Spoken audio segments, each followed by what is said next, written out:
Here we go with attempt number 2 to do Transmetal 2 Dinobot. And I think he's really cool. He looks kind of menacing. He's got like red eyes, and the vacuum metal looks really cool. Vacuum metalized plastic stuff looks really cool. And here's the top of him.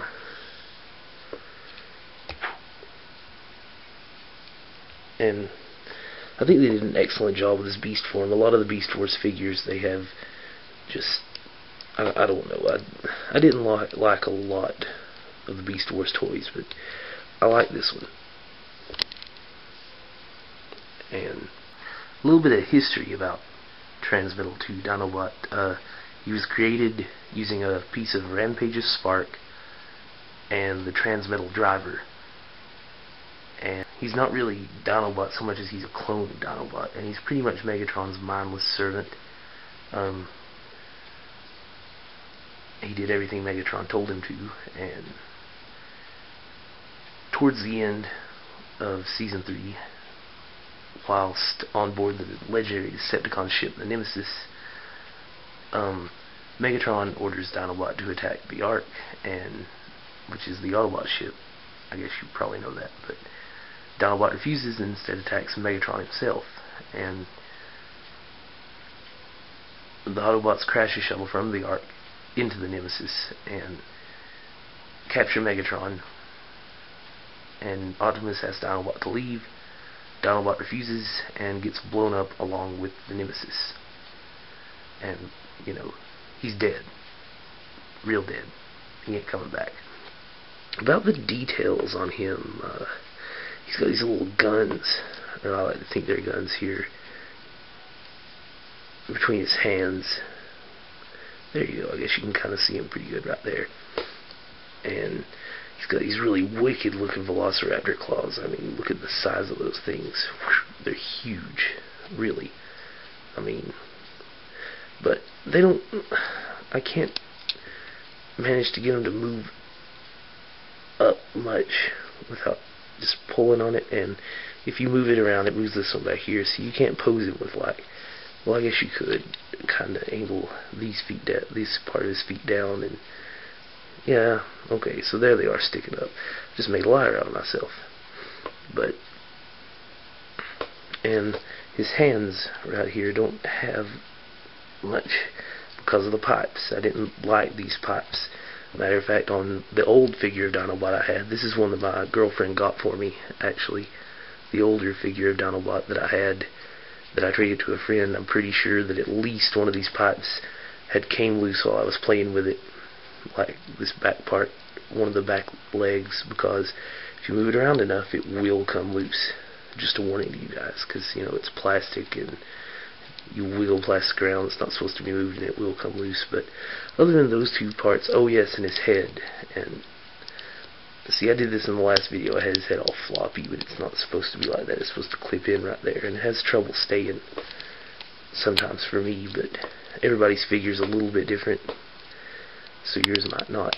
I'm going to clip that in too. Okay, his head has quite a bit of articulation, you know, more than I would expect out of Beast Wars, because a lot of times their heads didn't move at all, or didn't move much. I think that, I think it was Rat Trap, the original Rat Trap. I don't believe his head moved much. I could be wrong about that. I never had that figure, but I had a friend who did. But you can move it side to side, and you can open his mouth, which is awesome. And he's got this wicked looking little alien tongue, you know, which I think is just a neat little detail. They didn't even have to do that. You see how they hooked us up? Just that little piece right there is cool. And his mouth is awesome. But his head, it bothers me that I can't move his head down. It's stuck in that position, but I can move it up. And his alien tongue hangs out, so no, I keep it down.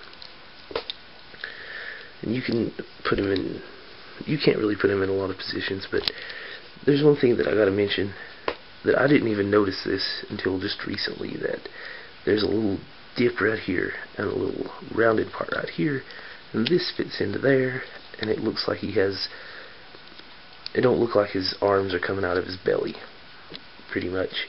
Because if I recall correctly in the instructions, wasn't specific. But that fits in right there. And I think it makes him look a little bit better if he's just standing around, but it limits his range of motion a little bit. So you can have him hanging out of his belly. It gives you a little bit more motion. Guess it's really up to you. But his legs are really posable. You can have him like down on all fours if you want. Except now he looks more like dumb, I think. But where he's got this big long tail, there's a whole lot of possibilities. It helps him pose in some really strange positions because his tail he can just balance on. Pretty sure you can put him up on one foot and he might still stand. Well, maybe not. Okay, anyway, about his tail. It looks pretty cool and all bony up in here. It's floppy, which I like floppy tails. If I've got a figure that turns into a beast and it has a tail, I would prefer it to be like this as opposed to just a hard plastic piece that sticks out there. And at the end of his tail, I think that this... Let me back it up a little. That looks kind of like a gun barrel to me. I don't know. I didn't watch much of Season 3 of Beast Wars, so I'm actually currently rewatching all the Transformers series. I'm watching Armada right now because I have a few Armada toys, including Unicron, that I'd like to do reviews on, and I don't want to sound like an idiot when I do it. I'm going to have to sound like an idiot here and say that I'm not sure if he used this for a gun or not.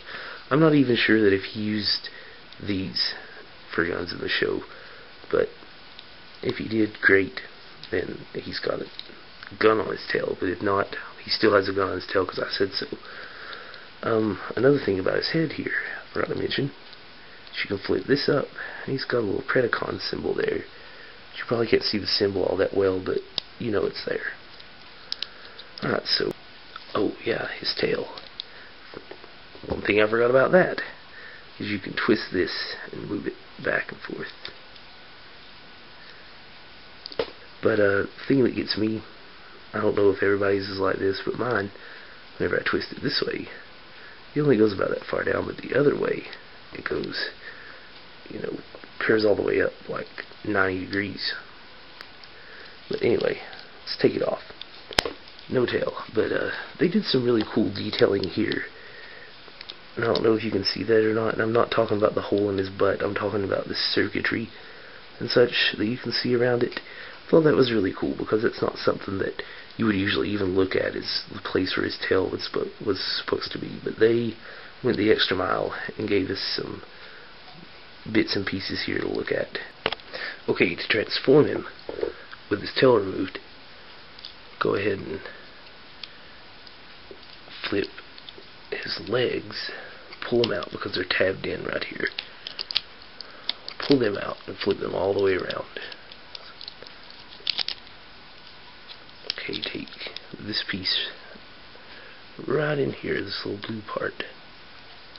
And I usually pull on the legs to do it. Your legs might come off if you do that, but okay. Now take and pull this part up and pull this part up. You can see his head. And this whole body part piece just shifts around. Go ahead and flip his head out. Shift it on around. Make sure you have his head straight or you'll have problems, because I do all the time. His dinosaur head. And flip his shoulder pieces up. And flip these little flaps right here in. And I forget to do that all the time.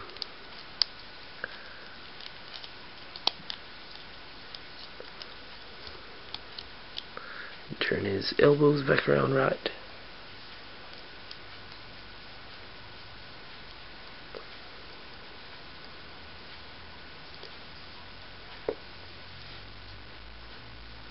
And there we go.